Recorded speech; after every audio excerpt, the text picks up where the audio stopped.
Hello student, welcome to my YouTube channel Pramod science classes. Student, इस वीडियो में हम सब क्लास 12th के जितने भी विद्यार्थी सामान्य हिंदी का प्री बोर्ड का पेपर देने वाले हैं स्टूडेंट, उनके लिए यह पेपर बहुत इम्पोर्टेंट है।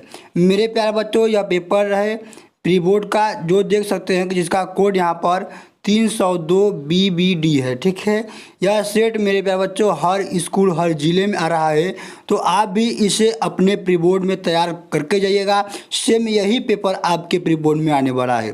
तो मेरे प्यारे बच्चों, इस पेपर का पूरा सोल्यूशन हम इस वीडियो में देखने वाले हैं, तो वीडियो को थोड़ा भी स्किप ना कीजिएगा। यदि आप चैनल पर नए हैं तो चैनल को सब्सक्राइब जरूर कर लीजिएगा। इसी तरीके से हम सभी विषयों के प्री बोर्ड का वायरल पेपर इस चैनल पर हल कराएंगे। ठीक है, तो आइए हम सब पेपर को हल करते हैं।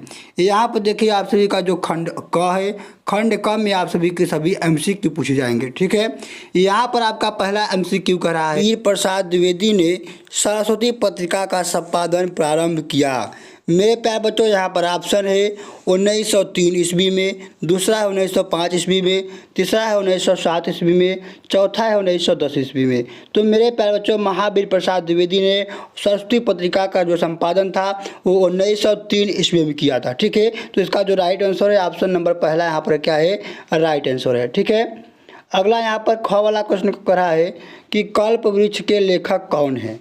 ऑप्शन है मेरे पास तो वासुदेव अग्रवाल, दूसरा है रामचंद्र शुक्ल, तीसरा है प्रेमचंद और चौथा है पंडित प्रताप नारायण मिश्र। तो मेरे प्यारे बच्चों, कल्पवृक्ष के जो लेखक है वो वासुदेव अग्रवाल जी है। यहाँ पर भी जो पहला आंसर है, पहला ऑप्शन है वो क्या है, राइट है। ठीक है, अगला यहाँ पर स्टूडेंट है ग वाला क्वेश्चन कि गोदान किस विधा की रचना है। तो मेरे प्यारे बच्चों, गोदान जो है एक उपन्यास विधा की रचना है और जिसके लेखक जो है वो मुंशी प्रेमचंद्र जी हैं। ठीक है, यानी गोदान मुंशी प्रेमचंद्र का क्या है, एक उपन्यास है। ठीक है, तो इसका जो राइट आंसर है ऑप्शन नंबर 3 यहाँ पर क्या है, इसका राइट आंसर है। ठीक है, चौथा वाला क्वेश्चन कराए कि विद्या निवास मिश्र निबंधकार हैं। तो मेरे प्यारे बच्चों, विद्या जो निवास मिश्र है वो एक ललित निबंधकार हैं। कैसे निबंधकार हैं, ललित निबंधकार हैं। तो इसका जो पहला आंसर है यहाँ पर क्या है, ऑप्शन राइट है। ठीक है, अगला यहाँ पर अंग वाला क्वेश्चन करा है कि जयशंकर प्रसाद के नाटकों में प्रधानता है। तो मेरे प्यारे बच्चों, जयशंकर प्रसाद के जितने भी नाटक है, अजातशत्रु, जन्मेजय का नागिया, ध्रुव स्वामिनी, ये सारे नाटक मेरे प्यारे बच्चों क्या है, एक ऐतिहासिक कथा पर क्या है, प्रधारित है। ठीक है, तो इसका जो राइट आंसर है ऑप्शन नंबर ए यहाँ पर क्या है, राइट आंसर है। ठीक है, अगला यहाँ पर क वाला क्वेश्चन करा है, दूसरा का करा है कि पृथ्वीराज रासो पुस्तक के रचनाकार कौन है। मेरे प्यारे बच्चों, जो पृथ्वीराज रासो है वो हिंदी का प्रथम महाकाव्य है। ठीक है, और जिसके लेखक चंद्रधर बरदाई हैं। कौन है, चंद्रधर बरदाई हैं। तो इसका यहाँ पर पहला ऑप्शन क्या है, राइट है। ठीक है, अगला यहाँ पर ख वाला क्वेश्चन है, ख वाला क्वेश्चन कर रहा है कि कबीरदास किस भक्ति काव्य धारा के कवि हैं। तो मेरे प्यारे बच्चों, जो कबीरदास जी है वो ज्ञान सरई काव्य धारा के कवि हैं। ठीक है, यहाँ पर भी क्या है, पहला ऑप्शन क्या है, राइट आंसर है। इसी तरीके से मेरे प्यारे बच्चों, यहाँ पर ग वाला क्वेश्चन करा है कि कामयानी रचना है। तो मेरे प्यारे बच्चों, कामयानी जो है एक छायावाद युग की रचना है। और बात करें किसकी रचना है, तो ये जयशंकर प्रसाद का एक का है महाकाव्य जिसमें 12 सर्ग हैं। ठीक है, ये भी पूछा जाता है कि कामयानी में कितने सर्ग है, तो 12 सर्ग है। तो कामयानी किसकी रचना है, तो ये जयशंकर प्रसाद जी की रचना है। ठीक है, इस प्रकार से यहाँ जो इसका जो राइट आंसर ऑप्शन नंबर पहला क्या है, राइट आंसर है, ये क्या है, छायावाद काल की रचना है। ठीक है, अगला यहाँ पर रचना है क्वेश्चन कि चांद का मुंह टेढ़ा है, ये रचना किसकी है। तो मेरे प्यारे बच्चों, चांद का मुंह टेढ़ा जो है वो माधव लाल का है, मुक्तिबोध का है। ठीक है, गजानन माधव मुक्तिबोध की रचना है। ठीक है, ऑप्शन नंबर पहला यहाँ क्या है, राइट आंसर है। यहाँ पर अंग वाला क्वेश्चन करा है कि हिंदी साहित्य के किस काल को श्रृंगार काल कहा जाता है। तो मेरे प्यारे बच्चों, रीत काल को क्या कहा जाता है, श्रृंगार काल कहा जाता है। तो इसका जो राइट आंसर है ऑप्शन नंबर तीसरा यहाँ पर क्या है, राइट आंसर है। ठीक है, अब यहाँ पर आप सभी का तीसरा प्रश्न स्टार्ट होता है, जो कि आप सभी के गद्यांश पर आधारित है। कह रहा है कि दिए गए गद्यांश पर आधारित प्रश्नों के उत्तर दीजिए। मेरे प्यारे बच्चों, यहाँ पर आप सभी के क्या दिया गया है, एक दो पद्यांश दिया गया है, जिसमें प्यारे बच्चों आप सभी के पास यहाँ पर देखिए एक पद्यांश है, एक यहाँ पर आप सभी को अथवा में पद्यांश दिया गया है। ठीक है, दोनों में से कोई एक आप सभी को यहाँ पर हल करना है।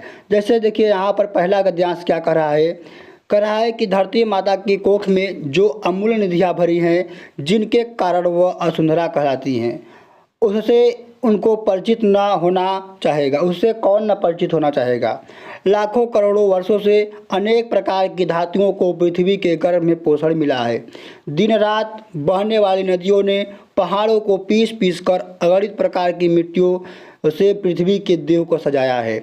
हमारे भावी आर्थिक अभ्युदय के लिए इन सब की जांच पड़ताल करना अत्यंत आवश्यक है। ठीक है, तो पृथ्वी की गोद में जन्म लेने वाले जड़ पत्थर कुशल शिल्पियों के सवारे जाने पर अत्यंत सौंदर्य के प्रतीक बन जाते हैं। तो मेरे प्यारे बच्चों, इस प्रकार से यहाँ पर आप सभी का गद्यांश है, जिसमें यहाँ पर देखिए पहला क्वेश्चन कर रहा है कि पाठ के शीर्षक एवं लेखक का नाम लिखिए। मेरे प्यारे बच्चों, यहाँ जो गद्यांश दिया गया है, इसके पूछ रहा है कि पाठ का नाम क्या है और इसके लेखक का नाम है। तो मेरे प्यारे बच्चों, ये जो गद्यांश लिया गया है, इसके पाठ का नाम क्या है? राष्ट्र का स्वरूप है। ठीक है, इसके पाठ का नाम क्या है? राष्ट्र का स्वरूप है। बात करें इस पाठ के लेखक कौन है, तो वासुदेव सरल अग्रवाल जी हैं। कौन है? वासुदेव सरल अग्रवाल जी हैं। इस प्रकार से आप सभी को इसका आंसर देना होगा। ठीक है, यहाँ पर अगला क्वेश्चन कर रहा है दूसरा वाला इसमें कि धरती माता के कोख में क्या भरा पड़ा है। तो मेरे प्यारे बच्चों, यहाँ पर देखिए लिखा हुआ है कि धरती माता के कोख में जो अमूल्य निधियाँ भरी हैं, जिनके कारण वह वसुंधरा कहलाती हैं। तो लिखेंगे इसका आंसर कि धरती माता के कोख में अनेक प्रकार के अमूल्य निधियाँ भरी हुई हैं, जिनके कारण धरती माता वसुंधरा कहलाती है। इस तरीके से लिखना है। ठीक है, अगला यहाँ पर स्टूडेंट है कि धरती माता को वसुंधरा क्यों कहते हैं? कि धरती माता को वसुंधरा इसलिए कहते हैं क्योंकि उनके गोद में, उनके कोख में अमूल्य प्रकार की निधियाँ भरी हुई हैं। ठीक है, इसलिए उन्हें अमूल्य वसुंधरा कहते हैं। ठीक है, अगला यहाँ पर देखिए क्वेश्चन करा है कि किसने पृथ्वी की देह को सजाया है। तो मेरे प्यारे बच्चों, यहाँ पर लिखा है कि दिन रात बहने वाली नदियों ने पहाड़ों को पीस पीस कर अगणित प्रकार की मिट्टियों से पृथ्वी की देह को सजाया है। ठीक है, इस प्रकार से आप सभी को इसका आंसर देना है। सारे क्वेश्चन आप सभी को तैयार करके जाना है मेरे प्यारे बच्चों।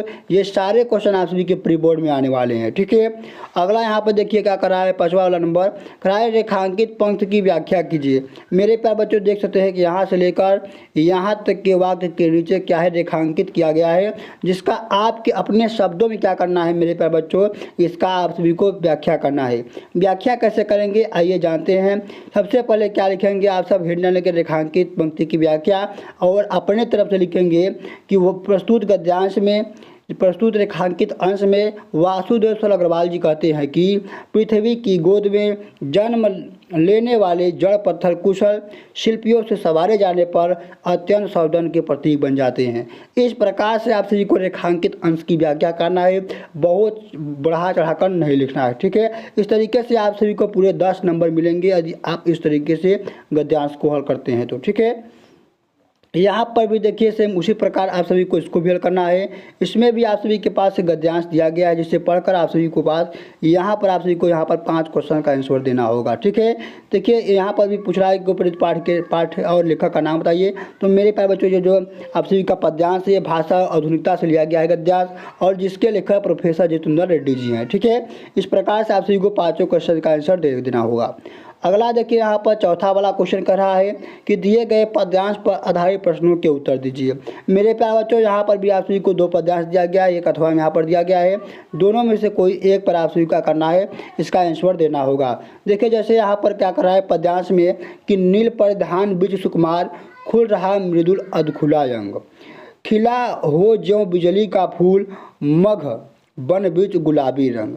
मेरे प्यारे बच्चों, यहाँ पर भी आप सभी को क्या कर रहा है कि पाठ के शीर्षक एवं कवि का नाम लिखिए। तो मेरे प्यारे बच्चों, जो पद्यांश है ये श्रद्धा मनु से लिया गया है।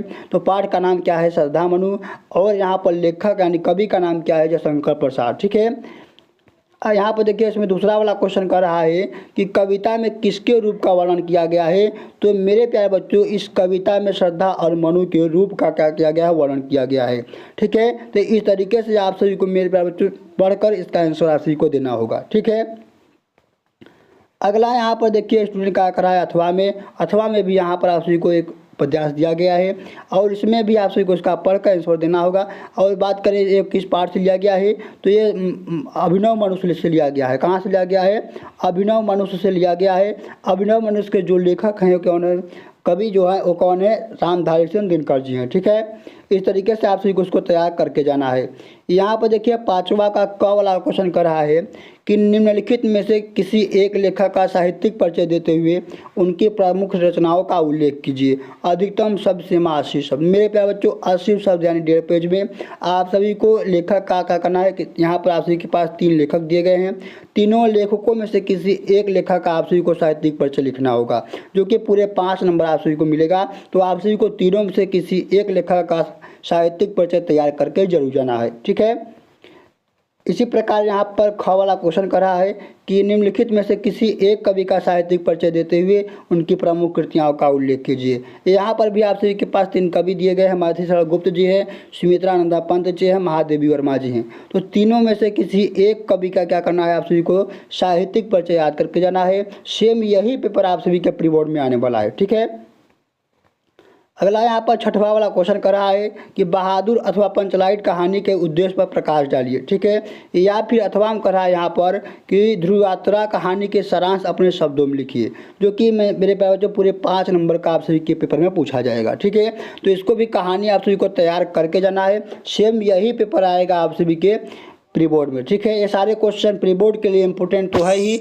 ये पेपर जो है आप सभी के लिए बोर्ड एग्जाम के लिए भी बहुत इंपॉर्टेंट है। ठीक है, यहाँ पर देखिए मेरे पास बच्चों क्या कर रहा है, अगला क्वेश्चन 17 वाला करा है कि स्वपथित खंड काव्य के आधार पर किसी एक खंड के एक प्रश्न का उत्तर दीजिए। यानी आपके इलाके में जो भी क्या है खंड काव्य चलता होगा, आप सभी को उसी खंड काव्य का आंसर देना होगा। ठीक है, तो अगला यहाँ पर क्वेश्चन है आप सभी का खंड ख स्टार्ट होता है। खंड ख में 8वां क्वेश्चन यहाँ पर है, करा है कि दिए गए संस्कृत गद्यांशों में से किसी एक का ससंदर्भ हिंदी में अनुवाद कीजिए। मेरे प्यारे बच्चों आप सभी के पास यहाँ पर दो संस्कृत के कह दिया गया है, यहाँ पर दो संस्कृत के गद्यांश दिया गया है और दोनों में से किसी एक का आप सभी को क्या करना है, आप सभी को इसका आंसर देना होगा। यानी आप सभी को इसका हिंदी में लिखकर इसका संदर्भ लिखना है। ठीक है, यहाँ पर देखिए क्या दिया गया है, यहाँ पर देखिए कहा है या गोल करना वरे मैत्रेयी, तो ये क्या है आत्मज्ञ और सर्वज्ञ से लिया गया है। इसका आप सभी को क्या करना है, संदर्भ लिखना है। संदर्भ कैसे लिखेंगे कि प्रस्तुत संस्कृत गद्यांश हमारी पाठ्यपुस्तक हिंदी के संस्कृत खंड में संकलित आत्मज्ञ सर्वज्ञ नामक पाठ से संकलित है। ठीक है, इस प्रकार से लिख देना है, इसके कोई लेखक नहीं होते हैं। ठीक है, अगला यहाँ पर देखिए ख वाला क्वेश्चन आप सभी का क्या कर रहा है कि दिए गए पद्यांशों में से किसी एक का ससंदर्भ हिंदी में अनुवाद कीजिए। मेरे प्यारे बच्चों आप सभी के पास यहाँ पर संस्कृत के 2 पद्यांश दिए गए हैं। देखिए पहला क्या है कि भाषा सुमुखिया मधुरा दिव्या गिलवार भारती तस्या ही मधुरम काव्यम तस्माद सुभाषितम। ठीक है, क्या कर रहा है कि भाषाओं में मुख्य मधुर और अलौकिक संस्कृत भाषा है। ठीक है, तस्या ही मन उससे अधिक, मधुरम मन मधुर है, काव्य माने काव्य, तस्माद माने उससे भी अधिक, उससे भी सुभाषितम माने सुंदर भाषा है। यानी भाषाओं में मुख्य और मधुर अलौकिक संस्कृत भाषा है, उससे अधिक उसके काव्य से भी अधिक मधुर उसका सुंदर भाषा है। ठीक है, इस तरीके से आप सभी को इसका लिख देना है, अनुवाद कर देना है। 9वां वाला क्वेश्चन करा है कि निम्नलिखित में से मुहावरों में से किसी एक का अर्थ लिखकर वाक्य में प्रयोग कीजिए। ठीक है, यहाँ पर देखिए क्या है, अक्ल पर पर्दा पड़ना, दूसरा है कान भरना, तीसरा है खून खड़ोना, चौथा है दाल में काला होना। मेरे प्यारे बच्चों किसी एक का आप सभी को इसका अर्थ लिखकर वाक्य में प्रयोग करना है। ठीक है, तो जैसे यहाँ पर है कि दाल में काला होना, इसका मतलब संदेह होना। ठीक है, तो इस प्रकार से आप सभी को इसका अर्थ लिख देना है। देखिए अगला यहाँ पर क्वेश्चन है क्राय की अपठित गद्यांश पर आधारित प्रश्नों के उत्तर दीजिए। मेरे प्यारे बच्चों अपठित गद्यांश आप सभी के में 5 नंबर का आता है। यहाँ पर देखिए क्या कर रहा है कि घन लोभ ने मानव भाव को पूर्ण रूप से अपने अधीन कर लिया है। कुलीनता और शराफत, गुण और कमाल की कसौटी पैसा केवल है। जिसके पास पैसा है वह देवता स्वरूप है, उसका अंतकरण कितना ही काला क्यों न हो, साहित्य संगीत कला सभी धन ही देहली माथा टेकने में वाली में है। ठीक है, तो यहाँ पर देखिए क्या कर रहा है, पहला क्वेश्चन कि समाज में पैसा का कितना महत्व है, तो लिखेंगे यहाँ पर कि समाज में पैसा घन लोभ ने समाज में पैसा इतना महत्वपूर्ण हो गया है कि मानव को पूर्ण रूप से क्या कर दिया है, अधीन कर लिया है। ठीक है। अगला है कि क्या पैसे का आचरण कुप्रभाव भी पड़ता है? तो हाँ लिखेंगे कि पैसा इतना मनुष्य को विकार करता है कि उसका अंतःकरण कितना ही कला क्यों न हो, वो क्या कहता है संगीत साहित्य कला में भी उसका माथा टेकने वाले में है। ठीक है। इस तरीके से आप सभी को इसका आंसर देना होगा। ठीक है। अगला आप देखिए, यहाँ पर एक आप सभी के पास 2 संस्कृत गद्यांश दिया गया था, दोनों में से किसी एक को आप सभी को इसका आंसर देना होगा। ठीक है। यहाँ पर अगला एक ग्रामर वाला क्वेश्चन कर रहा है कि निम्नलिखित शब्द युग्मों का सही अर्थ करके चयन कीजिए। ठीक है। यानी यहाँ पर क्या है, मनोज है, मनोज्ञ है। तो मेरे प्यारे बच्चों, मनोज का मतलब होता है कि कामदेव, और मनोज्ञ क्या मतलब क्या होता है, सुंदर। तो यहाँ पर देखिए जो इसका राइट आंसर है ब वाला है, यानी कामदेव और सुंदर इसका राइट आंसर है। ऑप्शन नंबर ब यहाँ पर क्या है, राइट आंसर है। ठीक है। यहाँ पर दूसरा वाला क्वेश्चन करा है कि स्वर्ण और सवर्ण। स्वर्ण का मतलब होता है सोना और सवर्ण का मतलब होता है कि उच्च जाति। तो यहाँ पर इसका जो राइट आंसर है वो ऑप्शन नंबर द है, सोना और उच्च जाति इसका क्या है, राइट आंसर है। ठीक है। अगला यहाँ पर ख वाला क्वेश्चन करा है कि निम्नलिखित शब्दों में से किसी एक शब्द के सही अर्थ लिखिए। ठीक है। सही अर्थ 2 लिखिए। ठीक है। यानी यहाँ पर देखिए अर्क है, जड़ है, चपला है और मधु है। तो यहाँ पर लिखेंगे इसका राइट आंसर कि अर्क। देखिए अर्क के 2 शब्द लिखेंगे, मदार और सूर्य। जड़ का लिखेंगे कि मूल लिखेंगे। ठीक है। चपला लिखेंगे, चपला का मतलब होता है बिजली, लौ दामिनी। ठीक है। अगला यहाँ पर मधु है, मधु का मतलब होता है शहद, और यहाँ पर मीठा। ठीक है। इस तरीके से आप सभी को इसका दो अर्थ लिख देना है। अब ग वाला क्वेश्चन कर रहा है कि निम्नलिखित वाक्यांशों के लिए एक सही अर्थ का शब्द का चयन कीजिए। कहा है जिसका कोई रक्षक न हो उसे क्या कहते हैं? तो उसे क्या कहते हैं, अनाथ। जिसका कोई रक्षक न हो उसे अनाथ कहते हैं। दूसरा है कि जो नष्ट होने वाला हो उसे नर नश्वर कहते हैं। ठीक है। इस प्रकार से आप सभी को यहाँ पर लिखना होगा। अगला यहाँ पर क्वेश्चन करा है घ वाला कि निम्नलिखित में से किन्हीं 2 शब्दों को 2 वाक्यों को शुद्ध कीजिए। ठीक है। देखिए यहाँ पर क्या है कि वह नदी को गया, तो वह नदी को नहीं गया, वह नदी गया। ठीक है। इस तरीके से आपसे कुछ शुद्ध करना है। यहाँ पर देखिए क्या है कि राजा घोड़े में सवार हो गया, राजा घोड़े में नहीं, राजा घोड़े पर सवार हो गया। ठीक है। इस प्रकार से लिखना है। अगला है कि उसे हानि लाभ की चिंता नहीं, तो उसे लिखेंगे कि उसे लाभ हानि की चिंता नहीं। ठीक है। देखिए यहाँ पर है कि राम की पिता भक्ति अनुकरणी हैं, तो राम की पिता नहीं, राम के पिता। ठीक है। इस प्रकार से आप सभी को किन्हीं 2 शब्दों वाक्यों को शुद्ध करके लिख देना है। अब देखिए यहाँ पर आप सभी का 12वां क्वेश्चन है जो कि रस पर आधारित है। इसको आप सभी को तैयार करके जाना है, बहुत इंपॉर्टेंट है। ठीक है। देखिए 13वां वाला करा है कि कुटीर उद्योग प्रारंभ करने के लिए ऋण आवेदन प्राप्त करने के लिए बैंक अधिकारी को पत्र लिखना है, जो कि पूरे 6 नंबर का है। या फिर अथवा दिया गया है कि अपने गांव अथवा नगर में प्रदूषण समाप्त करने के लिए उचित अधिकारी को पत्र लिखिए। ठीक है। तो आप सभी को पत्र भी तैयार करके जाना है। 14 वाला क्वेश्चन करा है कि निम्नलिखित विषयों में से किसी एक विषय पर अपनी भाषा शैली में निबंध लिखिए। मेरे प्यारे बच्चों, आप सभी को इस सारे निबंध को तैयार करके जाना है। ये सारे निबंध प्री बोर्ड के लिए तो इम्पोर्टेंट है ही, लेकिन ये सारे निबंध आपके बोर्ड एग्जाम के लिए बहुत भी इम्पोर्टेंट है। तो पूरे पेपर को आप हल कर लेते हैं तो मैं इस बात की गारंटी करता हूँ कि आप सब प्री बोर्ड में तो अच्छा नंबर लाएंगे ही, आप बोर्ड में भी बहुत अच्छा नंबर लाएंगे। तो मेरे प्यारे बच्चों, इसका PDF हमारे टेलीग्राम चैनल पर है, आप जाकर वहाँ से इस पेपर का PDF आंसर के साथ डाउनलोड करके पूरे पेपर को हल कर लीजिए। तो धन्यवाद मेरे प्यारे बच्चों, मिलता हूँ अगली वीडियो में एक नए टॉपिक के साथ। जय हिंद।